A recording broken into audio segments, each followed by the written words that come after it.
Hello student, स्वागत है learn chemistry में। और आज हम लेकर आए हैं आपके लिए इलेक्ट्रोकेमिस्ट्री का पार्ट 2। तो प्रीवियस पार्ट में प्रीवियस जो हमारी वीडियो थी उसमें आपने समझ लिया होगा कि सेल क्या होते हैं और कितने टाइप के होते हैं, और गैल्वेनिक सेल का हमने डिटेल में स्टडी की थी, उसको पढ़ा था कि कैसे कैसे हम उसमें बनाते हैं, उसमें कैसे रिडॉक्स रिएक्शन होती है। तो जब हम गैल्वेनिक सेल की बात कर रहे थे तो हमने एक और टर्म यूज की थी, दैट इज इलेक्ट्रोड। हमने कहा था कि जब किसी मेटल की स्ट्रिप को, वो मेटल कंडक्टिंग होना चाहिए, उसकी स्ट्रिप को आप डिप कर देते हैं उसी मेटल के सॉल्ट सॉल्यूशन के अंदर, तो ये जो मेटल है अब इसके अंदर करंट चलने लगती है, मतलब इलेक्ट्रोलाइसिस की प्रोसेस स्टार्ट हो जाती है, रेडॉक्स रिएक्शन होने लगती है, और इस मेटल की स्ट्रिप को हम इलेक्ट्रोड कहते हैं। इलेक्ट्रोड जरूरी पार्ट है सेल का। सेल के लिए इलेक्ट्रोड चाहिए आपको, यानी कि एक मेटल की स्ट्रिप चाहिए, इलेक्ट्रोलाइटिक सॉल्यूशन चाहिए। और हमने जब इनडायरेक्ट रेडॉक्स किया था, यानी कि गैल्वेनिक सेल की बात की थी, तो दोनों कंपार्टमेंट के इंटरनल सर्किट को कंप्लीट करने के लिए एक सॉल्ट ब्रिज की भी जरूरत है। सॉल्ट ब्रिज क्या होता है, इसके क्या फंक्शन होते हैं, प्रीवियस वीडियो में जाकर आप समझ सकते हैं अगर आपने वीडियो अभी तक नहीं देखी है। आज हम क्या बात करेंगे, आज हम बात करेंगे इलेक्ट्रोड्स की, उन्हीं इलेक्ट्रोड्स की जो मेटल की स्ट्रिप से बनते हैं। लेकिन ये इलेक्ट्रोड्स अलग अलग सेल में अलग अलग टाइप के हो सकते हैं। तो कौन कौन से इलेक्ट्रोड्स को हम सेल के अंदर यूज कर सकते हैं? ऐसे हमारे पास 5 इलेक्ट्रोड्स हैं। पहला है आपका मेटल मेटल आयन इलेक्ट्रोड। ये वही इलेक्ट्रोड है जो गैल्वेनिक सेल में भी यूज हुआ था, जिंक कॉपर सेल में भी यूज हुआ था। वहां क्या किया था आपने, कॉपर की एक स्ट्रिप ली थी और कॉपर सल्फेट सॉल्यूशन में उसको डिप किया था, या मैं कहूं जिंक की स्ट्रिप ली थी और जिंक सल्फेट के सॉल्यूशन में डिप किया था। ठीक है, फिर इस स्ट्रिप के ऊपर, इस इंटरफेस पर, सॉल्यूशन और स्ट्रिप के इंटरफेस पर रेडॉक्स रिएक्शन होती है, ऑक्सीडेशन और रिडक्शन होता है। तो जिंक कन्वर्ट हो जाता है जिंक +2 में कॉपर, कॉपर +2 में एजी, एजी +1 में, मतलब वो इलेक्ट्रोड जिसमें हम एक मेटल लेंगे और दूसरा उसी मेटल का सॉल्ट सॉल्यूशन लेंगे और इस मेटल को हम उस सॉल्ट सॉल्यूशन में डिप करेंगे, उससे जो इलेक्ट्रोड बनेगा उसे हम क्या कहते हैं बेटा, metal metal ion electrode. Galvanic cell में आपने मेटल मेटल आयन इलेक्ट्रोड को क्या किया है, यूज किया है, उसी से बनाया है। Where is dust, okay right, ये समझ में आ गया। अगला टाइप है हमारा एमेल्गम इलेक्ट्रोड। एमेल्गम आपने नाम सुना है, जिंक के साथ अगर हम किसी मेटल को मिला देते हैं तो जो ये एलॉय बनता है इसको एमेल्गम कहते हैं। ठीक है, तो इसमें कुछ नहीं करना, सेम बिल्कुल पहले वाला ही इलेक्ट्रोड होता है ये, लेकिन इसमें क्या करते हैं हम, मेटल को मॉडिफाई करने के लिए, उसकी प्रॉपर्टीज को मॉडिफाई करने के लिए उसमें जिंक भी ऐड कर देते हैं, उसका एमेल्गम बना देते हैं। तो सॉरी, मरकरी भी ऐड कर देते हैं और उसका एमेल्गम बना देते हैं, मरकरी से ये एमेल्गम बनता है ना। तो जिंक का वही वाला इलेक्ट्रोड आपने लिया, ये वाला जो इलेक्ट्रोड था जैसे, और इसको मरकरी के साथ मिलाकर इसका एमेल्गम बना दिया। अब इस एमेल्गम के को फिर आपने जो एमेल्गम जो बना है आपका, जो अभी ये जो स्ट्रिप है, इसको आपने डिप कर दिया सेम मेटल के सॉल्ट सॉल्यूशन के अंदर, तो इसे हम कहेंगे एमेल्गम इलेक्ट्रोड। काम बिल्कुल वही है, बिल्कुल वैसे ही बनाया है, बस यहाँ पे क्या कर दिया, मरकरी भी मिक्स कर दिया। अगला है हमारा गैस इलेक्ट्रोड। गैस इलेक्ट्रोड आप स्टैंडर्ड हाइड्रोजन इलेक्ट्रोड पढ़ाऊंगी अभी थोड़ी देर बाद, उसमें यूज किया जाता है, मतलब वहां पे हम यूज करते हैं जहां पे आप गैस से सेल बना रहे हो, है ना। आपका जो एक पार्ट है सेल का, ऑक्सीडेशन या जो रिडक्शन वाला जो कंपार्टमेंट है, उसमें गैस आप यूज कर रहे हो। आप वहां पर क्या यूज कर रहे हो, गैस यूज कर रहे हो। अब गैस का इलेक्ट्रोड तो बनाया नहीं जा सकता, तो आप गैस को हम एक सरफेस प्रोवाइड करते हैं। गैस को क्या करते हैं, हम एक सरफेस प्रोवाइड करते हैं। जनरली जो ये सरफेस होती है ये इनर्ट सरफेस होती है, और इसके लिए हम प्लेटिनम का यूज करते हैं। ये प्लेटिनम फॉयल हमने यहाँ पे लगाया हुआ है, ठीक है, जैसे कि स्टैंडर्ड हाइड्रोजन इलेक्ट्रोड में यूज करते हैं। गैस पास की जाती है, गैस इस फॉयल के ऊपर एड्सॉर्ब हो जाती है, और इसको हमने डिप किया होता है सेम सॉल्ट के सॉल्यूशन में। मतलब अगर हाइड्रोजन गैस पास कर रही हूं तो एच आयन, किसी एसिड का सॉल्यूशन यहाँ प्रेजेंट है, ठीक है, तो जो इसका इंटरफेस होगा वहां पर आपकी ऑक्सीडेशन और रिडक्शन की रिएक्शन होगी, यानी कि जो प्लेटिनम का जो फॉयल है ये हाइड्रोजन गैस को और एच आयन को रिएक्शन करने के लिए सरफेस प्रोवाइड करेगा। क्लियर। तो जो गैस इलेक्ट्रोड होते हैं उसमें हम एक इनर्ट मेटल यूज करते हैं, इनर्ट इलेक्ट्रोड यूज करते हैं, जनरली वो प्लेटिनम का होता है। तो देखिए इस तरह से हम सेल को रिप्रेजेंट करेंगे। प्लैटिनम क्योंकि सॉलिड है, हम यहाँ पर स्लैश इसलिए लगा रहे हैं क्योंकि फेज सेपरेशन हो रहा है। हाइड्रोजन गैस इस प्लैटिनम के ऊपर एड्सॉर्ब हो गई है और एक हाइड्रोजन का इलेक्ट्रोड तैयार हो गया है। अब ये कन्वर्ट हो जाएगा, इसका ऑक्सीडेशन हो गया H पॉजिटिव में। क्लियर? इसी तरह क्लोरीन का भी आप बना सकते हो। क्लोरीन का रिप्रेजेंटेशन कैसे करेंगे? Cl2 गैस किस में कन्वर्ट हो जाएगी? Cl negative aqueous, right? तो ये हो गया गैस इलेक्ट्रोड। एक और इलेक्ट्रोड होता है हमारा फोर्थ टाइप का, वो इलेक्ट्रोड कौन सा है? मेटल। मेटल इनसॉल्युबल सॉल्ट और सॉल्ट एनायन। इसमें हम क्या करते हैं, एक मेटल लेते हैं, जैसे मैं इस यहां से समझाती हूँ सिल्वर से। हमने एक सिल्वर मेटल ली और इसका स्पायरेंगली सॉल्युबल सॉल्ट लिया, AgCl। Ag का स्पायरेंगली सॉल्युबल सॉल्ट लिया जो कि वाटर में बहुत ही कम इनसॉल्युबल के समान है, ऐसा सॉल्ट लिया जाता है। और जो इसमें आपने एनायन लिया होगा वही कॉमन एनायन का आपको क्या लेना है? सॉल्ट सॉल्यूशन लेना है। क्लियर हो गई बात? आपने मेटल लेनी है, उस मेटल का इनसॉल्युबल सॉल्ट लेना है, और सॉल्ट के अंदर शर्त यह है कि एनायन वो लोगे जो एनायन का आप सॉल्यूशन लोगे। देखो यहाँ पे भी Cl है, यहाँ पे भी Cl नेगेटिव है। क्लियर? तो इस तरह का जो इलेक्ट्रोड बनेगा उसे कहेंगे metal, metal insoluble salt, salt anion. इसमें दो तरह के हम पढ़ रहे हैं, एक AgAgCl KCl वाला और एक कैलोमल इलेक्ट्रोड। कैलोमल इलेक्ट्रोड, ठीक है? कैलोमल इलेक्ट्रोड में Hg2Cl2 सॉलिड है, ये Hg2Cl2 पार्शियली सॉल्युबल या इनसॉल्युबल आपका मेटल का सॉल्ट है, और KCl एक्वस यहाँ पर सॉल्ट सॉल्यूशन है। ठीक है?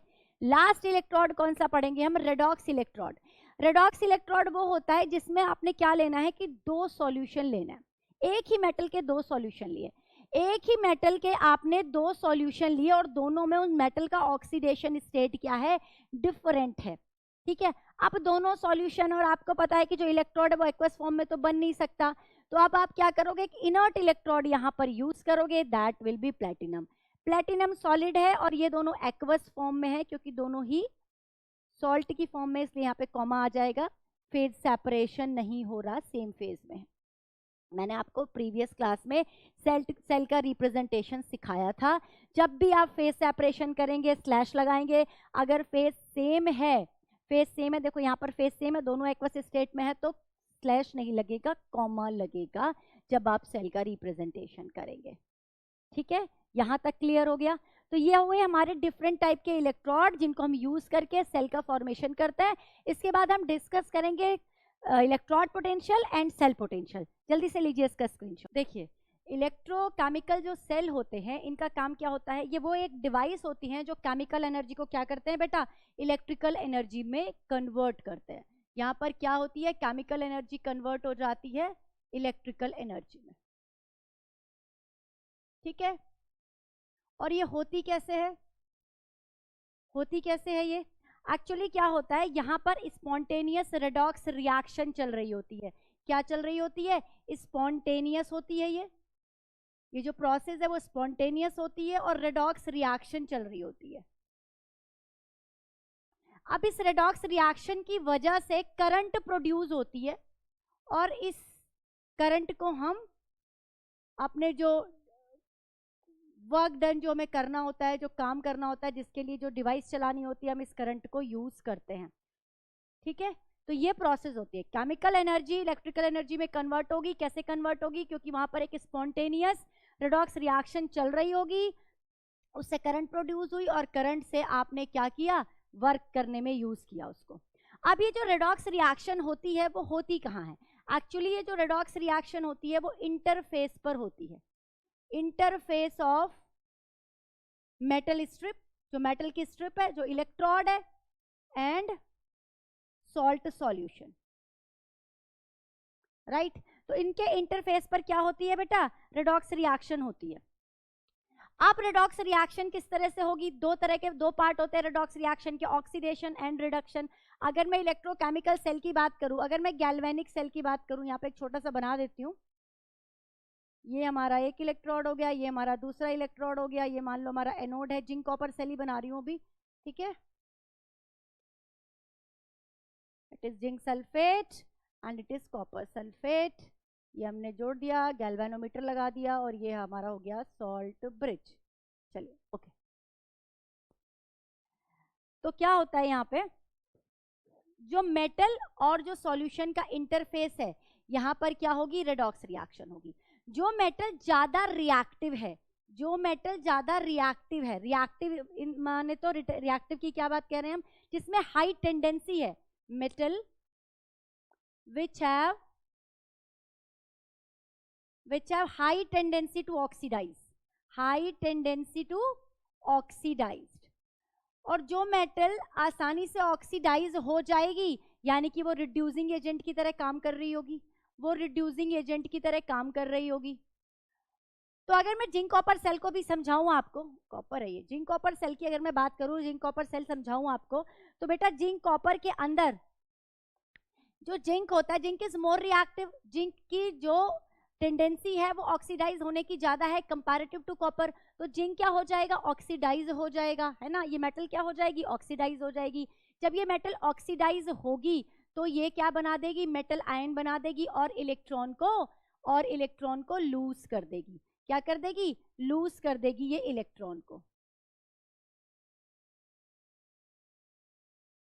यहाँ पे क्या हो जाएगा, लॉस ऑफ इलेक्ट्रॉन हो जाएगा, इलेक्ट्रॉन को लूज कर देगी। तो इलेक्ट्रॉन जब ये लूज हो जाएंगे तो जो आयन है, ये जो आयन है, जो जिंक है, जिंक +2 में जब कन्वर्ट हुआ, जिंक +2 तो कहाँ आएगा, सॉल्यूशन में चला जाएगा, और जो इलेक्ट्रॉन्स है वो कहाँ एक्यूमुलेट हो जाएंगे, इलेक्ट्रॉन्स यहाँ एक्यूमुलेट हो जाएंगे, इस स्ट्रिप के ऊपर, इस स्ट्रिप के ऊपर इलेक्ट्रॉन एक्यूमुलेट हो जाएंगे। दीज इलेक्ट्रॉन, ये तो चला गया हमारा सॉल्ट सॉल्यूशन के अंदर, और इलेक्ट्रॉन कहाँ हो जाएंगे, accumulated on the strip, on the metal strip. Clear हो रही है बात ये। अब मेटल स्ट्रिप पर नेगेटिव चार्ज आ जाएगा। अब जब मेटल पर नेगेटिव स्ट्रिप पर नेगेटिव चार्ज आ जाएगा तो अब ये और ज्यादा इलेक्ट्रॉन को लूज नहीं कर पाएगा, क्योंकि ऑलरेडी इस पर नेगेटिव चार्ज है। तो क्या होगा, धीरे धीरे ये जिंक को, फिर यहाँ से जिंक +2 को अट्रैक्ट करेगा। इस तरह से यहाँ पर एक इक्विलिब्रियम प्रोड्यूस हो जाएगा, यहाँ पर एक इक्विलिब्रियम प्रोड्यूस हो जाएगा, ठीक है। अब जब ये इक्विलिब्रियम प्रोड्यूस हो जाएगा तो जो मेटल है, ये जो मेटल है ये धीरे धीरे क्या होने लगेगी, आपकी कम होने लगेगी, क्योंकि ये आयन में कन्वर्ट होने लगेगी। वहीं दूसरी तरफ जिस मेटल में, metal which have tendency to accept the electron, which have tendency to reduce होने की टेंडेंसी, यानी कि बेटर ऑक्सीडाइजिंग एजेंट है, बेटर ऑक्सीडाइजिंग एजेंट है, वो क्या करेगा, वो इलेक्ट्रॉन को अट्रैक्ट करेगा। कहां से करेगा, इस वायर के थ्रू, वायर के थ्रू पुल करेगा, पुल करेगा। तो ये जो मेटल होगा, ये कहां से, ये जो मेटल का जो सॉल्यूशन है वो पुल कर रहा है, और वो क्या करेगा, इलेक्ट्रॉन को अब्सॉर्ब करके खुद रिड्यूस हो जाएगा, खुद रिड्यूस हो जाएगा, खुद रिड्यूस हो जाएगा। तो अब जो ये मेटल, जो मेटल थी, जो ये आयन थे, जो ये कॉपर +2 आयन थे, इलेक्ट्रॉन को इन्होंने लिया और ये क्या हो गया, रिड्यूस। तो मेटल कहाँ हो जाएगी, यहाँ डिपॉजिट होने लगेगी, तो यहाँ पर पॉजिटिव चार्ज डिपॉजिट होने लगेगा, यहाँ पॉजिटिव चार्ज डिपॉजिट होने लगेगा। फिर अब इस चार्ज के इस वजह से यहाँ पर क्या आ जाएगा, एक इक्विलिब्रियम प्रोड्यूस हो जाएगा, और ये प्रोसेस चलनी स्टार्ट हो जाएगी, ऑक्सीडेशन और रिडक्शन की प्रोसेस, ठीक है। ये बात क्लियर होगी। इस वजह से हर एक कंपार्टमेंट में, हर एक हाफ सेल में, इनको हाफ सेल बोल रहे हैं ना, एक ऑक्सीडेशन हाफ सेल है, एक रिडक्शन हाफ सेल है, हर एक कंपार्टमेंट के अंदर इस इलेक्ट्रोड और सॉल्यूशन के बीच में जो चार्ज सेपरेशन हुआ, जो डिफरेंस आया, that is called electrode potential, that is called electrode potential. Electrode पर जो पोटेंशियल लगा उसको क्या कहा, इलेक्ट्रोड पोटेंशियल कहा बेटा, ठीक है। ये बात क्लियर हो गई। द इलेक्ट्रिक पोटेंशियल डिफरेंस, इसको मैं कहीं लिख भी देती हूँ, the electric potential difference due to charge separation ना, due to charge separation, the electric potential difference between metal and solution is known as electrode potential, is known as electrode potential। Clear हो गया electrode potential. अब इस electrode potential को हम, इसकी जो unit होती है वो वोल्ट होती है, और इसको मेजर किया जाता है वोल्ट मीटर से, मेजर करते हैं इसको, वोल्ट मीटर से मेजर करते हैं। और इसको शो किससे करते हैं बेटा? ई से शो करते हैं। इलेक्ट्रोड पोटेंशियल को क्या करते हैं? ई से शो करते हैं। यहां तक क्लियर हो गया? ये नोट कर लिया आपने? यहां तक नोट कर लिया? चलिए अब आगे बात करते हैं हम कि ये जो इलेक्ट्रोड पोटेंशियल है, जो हमने अभी बात की, जो इलेक्ट्रोड पोटेंशियल है ये हमारा, ये दो तरह का होता है। ये दो तरह का होता है। एक है हमारा ऑक्सीडेशन पोटेंशियल, ऑक्सीडेशन पोटेंशियल, और एक है हमारा रिडक्शन पोटेंशियल, एक है हमारा रिडक्शन पोटेंशियल। इसको मैं ई ऑक्सीडेशन कह सकती हूँ, इसको ई रिडक्शन कह सकते हैं। ठीक है, क्लियर हो गई ये बात? ये बात समझ में आ गया? एक तरीके से और रिप्रेजेंट कर सकते हैं ऑक्सीडेशन में, यानी कि metal convert into M plus N, और हम इसको ऐसे रिप्रेजेंट कर सकते हैं M plus N convert into M। Reduction हो गया ना, है ना? पॉजिटिव से जीरो जा रहा है और ये जीरो से पॉजिटिव जा रहा है, ये ऑक्सीडेशन हो गया। किस तरह से डिवाइड किया भाई? जो ऑक्सीडेशन वाले कंपार्टमेंट में, नोड वाले कंपार्टमेंट में ऑक्सीडेशन रिएक्शन हो रही थी, उस पोटेंशियल को ऑक्सीडेशन पोटेंशियल कहा। कैथोड वाले कंपार्टमेंट में क्या हो रही थी? रिडक्शन हो रही थी, तो उसको हमने क्या कहा? रिडक्शन पोटेंशियल कहा। तो एक हमारा हो गया ऑक्सीडेशन पोटेंशियल और एक हमारा रिडक्शन पोटेंशियल हो गया। हम इसको ऑक्सीडेशन पोटेंशियल और रिडक्शन पोटेंशियल कहते हैं। ठीक है, न्यूमेरिकली किसी भी एक सिंगल इलेक्ट्रोड के लिए, अगर मैं कह रही हूँ कॉपर, कॉपर का जो ऑक्सीडेशन पोटेंशियल की वैल्यू होगी और जो रिडक्शन पोटेंशियल की वैल्यू होगी वो न्यूमेरिकली सेम होगी। किसी भी इलेक्ट्रोड के लिए ऑक्सीडेशन पोटेंशियल की वैल्यू और रिडक्शन पोटेंशियल की वैल्यू सेम होती है, बस साइन डिफरेंट होता है, याद रखेंगे। अगर आपके पास ऑक्सीडेशन पोटेंशियल दिया हुआ है कॉपर का, रिडक्शन पोटेंशियल आपसे पूछा है, माइनस लगा दो, प्लस है तो माइनस लगा दो, माइनस है तो प्लस लगा दो, साइन चेंज होगा, सिर्फ अपोजिट साइन होगा। Numerically equal with opposite sign, with opposite sign, ये बेटा याद रखेंगे, इंपॉर्टेंट है।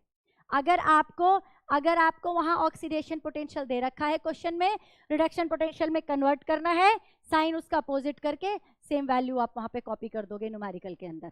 क्लियर हो गई ये बात? यहां तक सबको समझ में आ गई?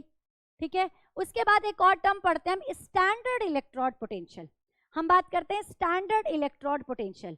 अब ये इलेक्ट्रोड पोटेंशियल जो मेजर किया जा रहा है, जो इलेक्ट्रोड पोटेंशियल मेजर किया जा रहा है, वो 298 केल्विन पर मेजर किया जाए, और जो हमारा सॉल्यूशन है, जो सॉल्यूशन है उसकी मोलैरिटी 1 मोल हो, सॉल्यूशन की मोलैरिटी 1 मोल पर लीटर हो। ये कैपिटल एम से वही समझ में आ रहा है, ये मैं 1 मोल पर लीटर लिख देती हूँ, कैपिटल एम का मतलब मोल पर लीटर ही है। ठीक है, 1 मोल हो और टेम्परेचर 298 केल्विन या 25 डिग्री सेंटीग्रेड हो, और अगर प्रेशर है तो वो 1 बार हो, जो गैसियस इलेक्ट्रोड होगा, प्रेशर 1 बार हो। तो इन कंडीशन में जो हम इलेक्ट्रोड पोटेंशियल मेजर करेंगे, that is called standard electrode potential. क्या कहेंगे? ई नॉट से शो करते हैं बेटा, ई नॉट से शो करते हैं, और इसको कहते हैं स्टैंडर्ड इलेक्ट्रोड पोटेंशियल। अब इसी तरह ऑक्सीडेशन कंपार्टमेंट वाले को क्या कहेंगे? Standard oxidation potential. रिडक्शन वाले को स्टैंडर्ड रिडक्शन पोटेंशियल। ओके, ये क्लियर हो गया? स्टैंडर्ड ऑक्सीडेशन और रिडक्शन पोटेंशियल को ध्यान में रखकर एक सीरीज बनाई गई है जिसको हम इलेक्ट्रोकेमिकल सीरीज कहते हैं, इसको हम बाद में डिस्कस करेंगे। उससे पहले हम क्या बात करने वाले हैं यहाँ पे? उससे पहले हम यहाँ पे बात करेंगे कि भाई जो ये इलेक्ट्रोड पोटेंशियल है, जो इलेक्ट्रोड पोटेंशियल है हमारा किस किस चीज पर डिपेंड करता है, कौन कौन से फैक्टर पर डिपेंड करता है। यहाँ लिख देती हूँ मैं, कौन कौन से फैक्टर पर डिपेंड करता है बेटा? नेचर ऑफ आयन पर डिपेंड करता है, कॉन्सेंट्रेशन ऑफ सॉल्यूशन पर डिपेंड करता है, जो आप सॉल्ट सॉल्यूशन लोगे उसकी कॉन्सेंट्रेशन पर डिपेंड करता है, और साथ में डिपेंड करता है बेटा ये टेम्परेचर पर डिपेंड करता है। थर्ड, ये टेम्परेचर पर डिपेंड करता है, टेम्परेचर पर डिपेंड करता है। ठीक है, ये 3 फैक्टर हैं जो आपको याद रखने हैं कि इलेक्ट्रोड पोटेंशियल किस किस चीज पर डिपेंड कर रहा है। नेचर ऑफ आयन पर, nature of metal and it's ion पर डिपेंड कर रहा है, कॉन्सेंट्रेशन ऑफ सॉल्यूशन पर डिपेंड कर रहा है, और टेम्परेचर पर डिपेंड कर रहा है। यहां तक क्लियर हो गया? इलेक्ट्रोड पोटेंशियल मतलब एक सेपरेट जो हाफ सेल है उसके पोटेंशियल की बात कर रहे हैं। अब हम बात करेंगे पूरे सेल की। देखो दो हाफ सेल मिलकर क्या बनाते हैं, पूरा सेल बनाते हैं। प्रीवियस जो वीडियो थी हमने उसमें क्या बात की थी, हमने कहा था कि हम हाफ सेल रिएक्शन लिखेंगे, हाफ सेल की बात कर रहे थे। ये हाफ सेल है, ये दूसरा हाफ सेल है, जिंक हाफ सेल है, कॉपर हाफ सेल है। तो जो जिंक हाफ सेल या कॉपर हाफ सेल है, जो कैथोड हाफ सेल या एनोड हाफ सेल है, या ऑक्सीडेशन हाफ सेल या रिडक्शन हाफ सेल है, इनमें जो पोटेंशियल क्रिएट हुआ, जो यहाँ पर इंटरफेस पर जो पोटेंशियल क्रिएट हुआ, that is called electrode potential. Now we talk about cell potential. अब हम किसकी बात करेंगे, सेल पोटेंशियल की बात करेंगे, यानी कि पूरे सेल के पोटेंशियल की बात कर रहे हैं, ठीक है।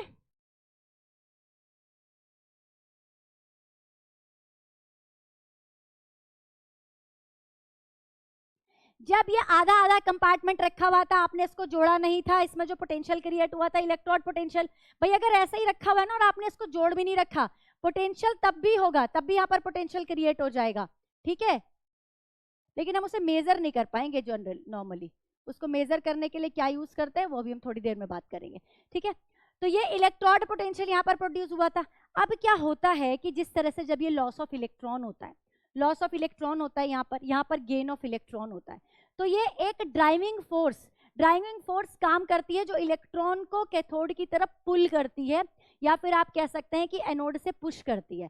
तो जो ये ड्राइविंग फोर्स है, that force is called as cell potential या फिर ईएमएफ। क्या करती है, सेल पोटेंशियल या ईएमएफ। थोड़ी सी दोनों चीजें अलग होती हैं। तो the difference between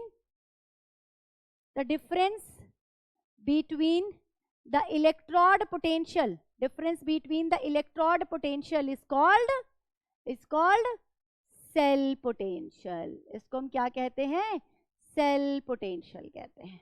The difference between the electrode potential of the two electrodes is called cell potential। या फिर इसका एक दूसरा नाम क्या होता है बेटा, एक दूसरा नाम होता है सेल वोल्टेज भी कहते हैं इसको ईएमएफ भी कहते हैं। थोड़ा सा डिफरेंट है ईएमएफ, वो बताऊंगी अभी आपको। इसको ईएमएफ भी कहते हैं, सेल पोटेंशियल कहते हैं, सेल वोल्टेज भी कहते हैं। तो दो हाफ सेल के अंदर जो इलेक्ट्रोड पोटेंशियल में डिफरेंस आया, जो दो हाफ सेल के अंदर इलेक्ट्रोड पोटेंशियल में डिफरेंस आया, वो किससे मेजर हुआ, उसको हमने क्या कहा, सेल पोटेंशियल कहा।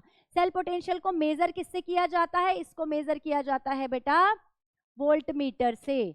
इसको मेजर किया जाता है वोल्ट मीटर से। वोल्ट मीटर में भी ना थोड़ी सी एनर्जी क्या हो जाती है, थोड़ी सी एनर्जी वो हो जाती है, वेस्ट हो जाती है। तो एक special vacuum tube volt meter है, वो यूज किया जाता है। मैं पूरा नाम यहाँ लिख देती हूँ, वैक्यूम ट्यूब वोल्ट मीटर। और एक और इंस्ट्रूमेंट होता है पोटेंशियोमीटर। इससे हम ईएमएफ को भी मेजर करते हैं और सेल पोटेंशियल को भी मेजर करते हैं। ओके, ठीक है। तो किससे मेजर करते हैं हम, ईएमएफ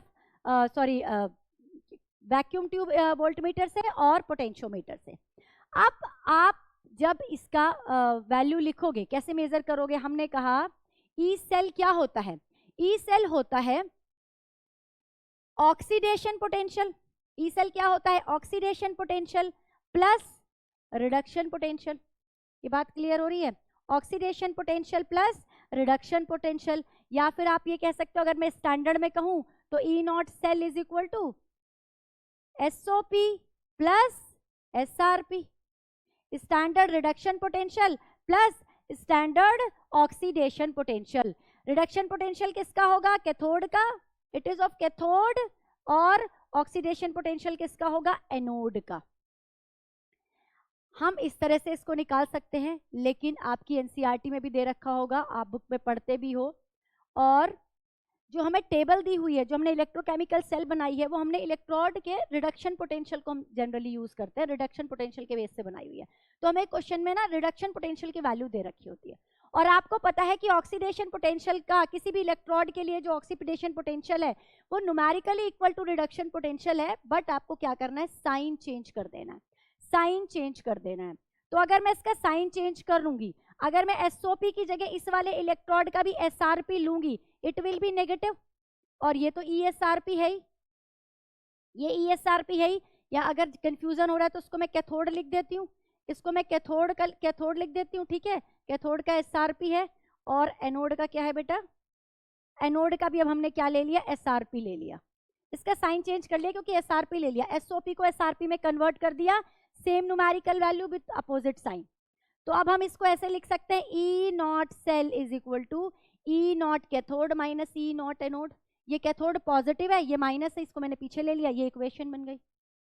अगर स्टैंडर्ड कंडीशन में मेजर कर रहे हो तो E नॉट सेल मेजर होगा, दोनों स्टैंडर्ड कंडीशन में है।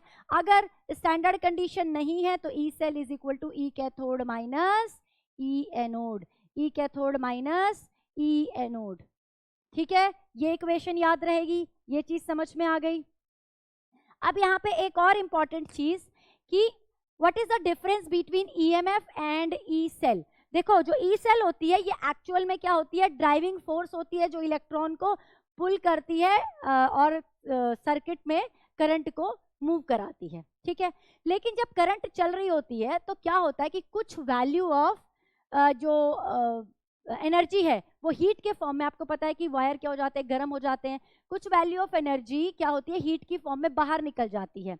तो हमें जो एक्चुअल एनर्जी है वो नहीं पता चल पाती। लेकिन जो EMF होता है, जो EMF होता है ये वो वोल्टेज डिफरेंस होता है, ये वो इलेक्ट्रोड पोटेंशियल होता है जो हम तब मेजर करते हैं जब करंट सर्किट में ना चल रही हो, जब करंट सर्किट में ना चल रही हो। ये बात क्लियर हो रही है, ये पॉइंट समझ में आ रहा है, ये पॉइंट आपको समझ में आ रहा है। तो इस तरह से हमें मैक्सिमम वोल्टेज मिल जाती है। तो EMF is a maximum voltage, it is a maximum voltage जो हम मेजर करेंगे इसको भी पोटेंशियोमीटर से ही मेजर, लेकिन कब मेजर करेंगे, when cell is not in use, जब उसमें से करंट ना चल रही हो, जब उसमें सेल में क्या हो, करंट की सप्लाई ना हो रही हो। ठीक है, और ये वो वोल्टेज होती है, ये वो वोल्टेज है जो कोई एक सेल मैक्सिमम सप्लाई कर सकता है। और ये जो हमें सेल वोल्टेज, ये कौन सी, जो हमें मिल रही है सर्किट में। ठीक है, एक होता है भाई MRP वैल्यू, किसी पैकेट पे आप कोई चीज खरीद के लाते हो उस पर MRP वैल्यू होती है, और एक ना जब दुकान वाला ना आपको कुछ डिस्काउंट करके देता है कि 10% कम करके देता है। ठीक है, वो जो जितने में आपको मिली। ठीक है, तो जो MRP वैल्यू है that is EMF, EMF is a maximum value, इससे ज्यादा सेल नहीं प्रोड्यूस कर सकता। यानी कि कोई भी, जैसे आप 10 रुपीज का चिप्स का पैकेट लेके आए तो 10 रुपए से 11 रुपए में नहीं बेच सकता उसे कोई दुकानदार। ठीक है, वो लॉस के खिलाफ है, लेकिन हाँ वो आपको 9 रुपए में दे सकता है। तो उसी तरह से जो EMF है वो मैक्सिमम वोल्टेज है जो कि एक सेल सप्लाई कर सकता है, क्योंकि ये हमने मेजर किया उस टाइम जब कोई भी एनर्जी क्या हो रही है, वेस्ट नहीं हो रही। ये एनर्जी कंजर्वेशन से रिलेटेड है, ये एनर्जी कंजर्वेशन की बात करता है, ये आपको बताता है कि उस सर्किट में कितनी एनर्जी प्रोड्यूस हुई।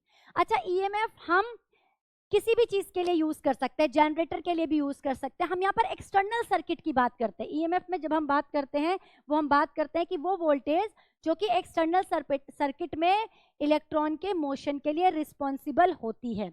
राइट, ये बात समझ में आ गई। और सेल वोल्टेज क्या होती है, सेल वोल्टेज वो वोल्टेज होती है जो कि एक सेल एक्चुअली में प्रोड्यूस कर रहा होता है। और यहाँ पे कुछ जो एनर्जी है वो क्या हो जाती है बेटा, कुछ एनर्जी लूज भी हो जाती है, कुछ एनर्जी कम हो जाती है हीटिंग इफेक्ट की वजह से। राइट, इतना समझ में आ गया what is the cell potential, what is the EMF। अब इस पर एक हम छोटा सा, जब हम सेल की बात करेंगे तो कई जगह हम EMF और E सेल को ना क्या करते हैं, हम इंटरचेंजेबली यूज कर लेते हैं। राइट, इक्वेशन E सेल निकालने का भी तरीका यही होगा, E cathode minus E anode. चलिए एक न्यूमेरिकल देखते हैं कि आपको न्यूमेरिकल इस पर आ कैसे सकता है, हम उसकी बात कर लेते हैं। ठीक है, तो एक न्यूमेरिकल हमें दिया हुआ है कि हमें कहा है भाई ये दो इक्वेशन दे रखी है, ये एक इक्वेशन दे रखी है सिल्वर, और दूसरा दे रखा है हमें Fe+3 प्लस इलेक्ट्रॉन और Fe। ये ऑब्वियसली सॉलिड होगा, ये एक्वस होगा और ये एक्वस होगा। देखो दोनों ही केस में क्या हो रहा है, इलेक्ट्रॉन एक्सेप्ट करके रिडक्शन, इलेक्ट्रॉन एक्सेप्ट करके रिडक्शन, दोनों ही रिडक्शन की रिएक्शन, हमें रिडक्शन हाफ रिएक्शन दे रखी है। दोनों की E0 वैल्यू दे रखी है बच्चे, ये है आपकी 0.88 वोल्ट और इसकी E0 वैल्यू है 0.80 और इसकी वैल्यू है 0.70 वोल्ट। ये हमें वैल्यू दे रखी है। सॉरी 0.77 वोल्ट, ठीक है, यहाँ पे 88 कर रही थी, ये 80 है और ये 77 वोल्ट है। और क्या कह रहा है कि आपको गैल्वेनिक सेल बनाना है यहाँ पे और उसका सेल पोटेंशियल बताना है कि सेल पोटेंशियल कितना होगा, ई नॉट सेल बताना है, ठीक है। आपको इलेक्ट्रोड का पोटेंशियल दे रखा है और आपको सेल का पोटेंशियल बताना है, इन दोनों को यूज करके आपको सेल बनाना है। इलेक्ट्रोकेमिकल सेल की बात हो रही है यहाँ पे। तो भाई अब दोनों रिएक्शन रिडक्शन की दे रखी है, अब दोनों इलेक्ट्रोड पर तो रिडक्शन नहीं होगा, सेल ऐसे कैसे बनेगा, एक पर ऑक्सीडेशन हो रहा होगा एक पर रिडक्शन हो रहा होगा, पर हमें यहाँ तो नहीं बताया कि किसका ऑक्सीडेशन हो रहा है किसका रिडक्शन हो रहा है, तो कैसे करेंगे बेटा, यहाँ पे हम थोड़ा सा अपना इलेक्ट्रोकेमिकल सीरीज की हेल्प लेंगे और ये चीज मैं थोड़ी देर बाद आपको समझाऊंगी जब इलेक्ट्रोकेमिकल सीरीज पढ़ाऊंगी। अभी आपको मैं एक ट्रिक बता देती हूँ। देखिए इन दोनों में आपको वैल्यू दे रखी है और ये रिडक्शन की वैल्यू दे रखी, इस रिएक्शन की वैल्यू दे रखी है, इसका मतलब आपको क्या दे रखा है, रिडक्शन पोटेंशियल दे रखा है, रिडक्शन पोटेंशियल दे रखा है। जिस इलेक्ट्रोड का रिडक्शन पोटेंशियल ज्यादा होगा, जिस मेटल का रिडक्शन पोटेंशियल ज्यादा होगा, है ना, मोर होगा, रिडक्शन पोटेंशियल ज्यादा होगा, तो बेटा वो कैथोड बनाएगा, वो कैथोड बनाएगा क्योंकि उसके अंदर कैथोड पर ही रिडक्शन, कैसे याद करो, कैथोड पर रिडक्शन होती है, रिडक्शन पोटेंशियल प्रोड्यूस करता है, रिडक्शन पोटेंशियल ज्यादा तो अच्छा कैथोड, ज्यादा इलेक्ट्रॉन को इजीली इलेक्ट्रॉन को एब्जॉर्ब करने की टेंडेंसी रखेगा, इजीली इलेक्ट्रॉन को एब्जॉर्ब करने की टेंडेंसी रखेगा, ठीक है। जिसका रिडक्शन पोटेंशियल लेस होगा, जिसका रिडक्शन पोटेंशियल कम होगा, आपको पता है अगर रिडक्शन पोटेंशियल कम है तो उसका ऑक्सीडेशन पोटेंशियल ज्यादा है, क्योंकि वैल्यू तो सेम है लेकिन साइन तो अपोजिट है, ठीक है। तो जिसका रिडक्शन पोटेंशियल लेस होगा उसका वो उसके अंदर क्या होगी, इलेक्ट्रॉन को लूज करने की टेंडेंसी होगी और वो क्या बनाएगा, वो एनोड बनाएगा। तो ये वाली चीज आपने हमेशा याद रखनी है। अगर आपको क्वेश्चन में गिवन नहीं है कि कौन कैथोड है कौन एनोड है, और जनरली कंपटीशन में गिवन नहीं होता, आपको खुद से बताना होता है। तो अब मुझे ये पता चल गया कि भाई इसका रिडक्शन पोटेंशियल ज्यादा और इसका कम, तो इसका मतलब ये तो बनाएगा कैथोड और ये बनाएगा एनोड, ठीक है, ठीक है। अब मैं लिखूंगी यहाँ पर दोनों सेल की हाफ रिएक्शन, क्योंकि मुझे गैल्वेनिक सेल बनाकर दिखाना है, यानी कि उस नेट सेल रिएक्शन निकालनी है। अगर ये कैथोड बनाएगा तो इस पर तो रिडक्शन होगा, ये रिएक्शन तो एज सच रहेगी, रिडक्शन हो रहा है, लेकिन इस पर ऑक्सीडेशन होगा तो ये रिएक्शन क्या हो जाएगी, रिवर्स हो जाएगी। रिएक्शन रिवर्स हुई तो बेटा जो वैल्यू है वो वैल्यू भी क्या हो जाएगी, रिवर्स हो जाएगी, वैल्यू भी क्या है, रिवर्स हो जाएगी, ठीक है। ये क्लियर हो गया, ये क्लियर हो गया। अब मैंने इस रिएक्शन की वैल्यू लिख दी -0.77 वोल्ट, लेकिन मुझे यहाँ पे इसकी जरूरत नहीं, क्योंकि मुझे तो ऑक्सीडेशन पोटेंशियल चाहिए ही नहीं। क्यों नहीं चाहिए मुझे ऑक्सीडेशन पोटेंशियल, क्योंकि मेरे पास एक फॉर्मूला है। अभी मैं पहले इस इलेक्ट्रॉन को काट दूं और एक नेट सेल रिएक्शन लिख दूं पहले, जो मेरा गैल्वेनिक सेल बनेगा सिल्वर और कॉपर, सिल्वर और आयरन को यूज करके, सिल्वर और आयरन को यूज करके, ये हो गई उसकी नेट सेल रिएक्शन। क्या हो गई ये, नेट सेल रिएक्शन। अब मुझे इसका सेल पोटेंशियल अगर निकालना है, सेल पोटेंशियल निकालना है, नॉट में दे रखा है तो ई नॉट सेल निकालना, E naught cell is equal to E cathode minus E anode, E cathode minus E anode, और वैल्यू यहाँ पर याद रखेंगे, कैथोड और एनोड की वैल्यू हमेशा हमेशा इस फॉर्मूले में जो वैल्यू रखेंगे बेटा, रिडक्शन पोटेंशियल रखेंगे, रिडक्शन पोटेंशियल रखेंगे। ये मैंने आपको जब फॉर्मूला डराइव करके बताया था, मैंने क्या बताया था, एसओपी प्लस एसआरपी, एसओपी को आपने एसआरपी में कन्वर्ट कर लिया माइनस साइन लगा के, तब ये फॉर्मूला आया। इसका मतलब जो दोनों वैल्यू है कैथोड और एनोड की, that should be reduction potential value. Reduction potential ही दे रखी है हमें रिडक्शन पोटेंशियल ही गिवन है, एज सच कॉपी करना है हमें। कैथोड बस देख लो, कैथोड है 0.80, एनोड है 0.77, ठीक है। माइनस कर देंगे, क्या आ जाएगा, 0.03 वोल्ट, 0.03 वोल्ट। ये क्या हो गया, ये आ गया बेटा आपका ई नॉट सेल। क्या आ गया, ई नॉट सेल। मुझे पता चल गया, अगर मुझे पूछा जाए कि इसमें कितने इलेक्ट्रॉन का एक्सचेंज हुआ है, एन की वैल्यू क्या है, 1 इलेक्ट्रॉन, एक इलेक्ट्रॉन का एक्सचेंज हुआ है ड्यूरिंग द रिएक्शन। ये नेट सेल रिएक्शन है, ये हमारी रिडक्शन हाफ रिएक्शन है, this is reduction half reaction, और this is oxidation half reaction. Clear हो गई? मैंने आपको रिडक्शन हाफ रिएक्शन लिखकर दिखा दी, ऑक्सीडेशन लिख दी, नेट सेल रिएक्शन लिख दी, ई नॉट लिख दिया, और नंबर ऑफ इलेक्ट्रॉन एक्सचेंज की भी हमने यहाँ पर क्या कर ली, बात कर ली। अच्छा, अब मैं इस सेल का रिप्रेजेंटेशन कैसे करूंगी, अब आप ये देखिए सेल रिप्रेजेंटेशन कैसे करेंगे। ये जो सेल हमने बनाया है, देखो बेटा, इस सेल के अंदर ये भी एक्वस है। एक सेकेंड, हमें इक्वेशन दे रखी थी आयरन ना, सॉरी, हमें यहाँ पे ये Fe+2 दे रखा था। दिस इज Fe+2, यहाँ पे कर लेंगे बेटे +2 एंड इट इज +2। वैल्यू में कोई चेंज नहीं आएगा। Fe+3 ने एक इलेक्ट्रॉन लिया, Fe+2 बनाएगा ना। अगर Fe+3 Fe में कन्वर्ट होगा तब तो 3 इलेक्ट्रॉन इसने गेन किए होंगे। चलिए, क्लियर हो गई ये चीज, सॉरी फॉर दिस मिस्टेक। तो अब यहाँ पर क्या हुआ, मेरे पास ये भी एक्वस है और ये भी फिर एक्वस ही हुआ ना, both are in aqueous state. जब ये दोनों एक्वस स्टेट में हैं और ये क्या बना रहा है, एनोड बना रहा है। सेल रिप्रेजेंटेशन में पहले एनोड लिखते हैं फिर कैथोड लिखते हैं। आपको लोन बताया है, लेफ्ट साइड में आपको एनोड लिखना है। ये मेरी लेफ्ट साइड है, ये मेरी राइट साइड है। मैं पहले क्या लिखूंगी, मैं पहले एनोड लिखूंगी। एनोड कौन बना रहा है, आयरन बना रहा है। आयरन +2 एनोड बना रहा है और ये कन्वर्ट किस में हो रहा है, आयरन +3 में कन्वर्ट हो रहा है। Both in aqueous state, both in aqueous state तो कॉमा आएगा, फेस सेपरेशन नहीं होगा। और जब दोनों सॉल्ट सॉल्यूशन एक्वस में है ना, दोनों सॉल्ट सॉल्यूशन एक्वस में है, तो आपको क्या करना है, आपको यहां पर करना है, आपको यहां पर एक इनर्ट इलेक्ट्रोड लेना है, प्लेटिनम, जो सरफेस प्रोवाइडर होगा। ठीक है, रेडॉक्स इलेक्ट्रोड अभी पढ़ाया था, रेडॉक्स इलेक्ट्रोड का एग्जांपल दिया भी था आपको, ये रेडॉक्स इलेक्ट्रोड बना रहे हैं। ठीक है, उसके बाद आप लेंगे सिल्वर वाला, यानी कि अब आप लेंगे यहाँ पे, इधर क्या लिखेंगे, कैथोड लिखेंगे। तो दोनों को हम सेपरेट करेंगे सॉल्ट ब्रिज से, दोनों के बीच में क्या लगाएंगे, सॉल्ट ब्रिज लगाएंगे। सॉल्ट ब्रिज लगाने के बाद अब आप ये देखो क्या हुआ था, Ag + Ag में कन्वर्ट हुआ, Ag + aqueous convert into Ag solid, phase separation हुआ है तो एक सिंगल लाइन आएगी। ये मैंने पूरा क्वेश्चन में आपको जो प्रीवियस वीडियो में पढ़ाया था, जो इस वीडियो में पढ़ाया है, वो सारा कुछ इस क्वेश्चन की हेल्प से समझा दिया।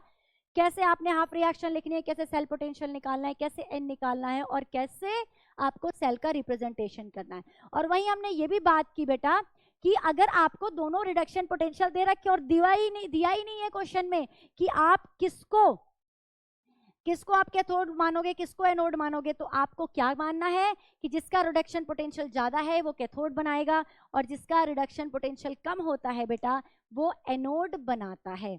ऐसा क्यों होता है और क्या होती है इलेक्ट्रोकेमिकल सीरीज, वो हम पढ़ेंगे नेक्स्ट वीडियो में। ठीक है, तब तक पढ़ते रहिए ऐसे ही और बढ़ते रहिए। Thank you so much.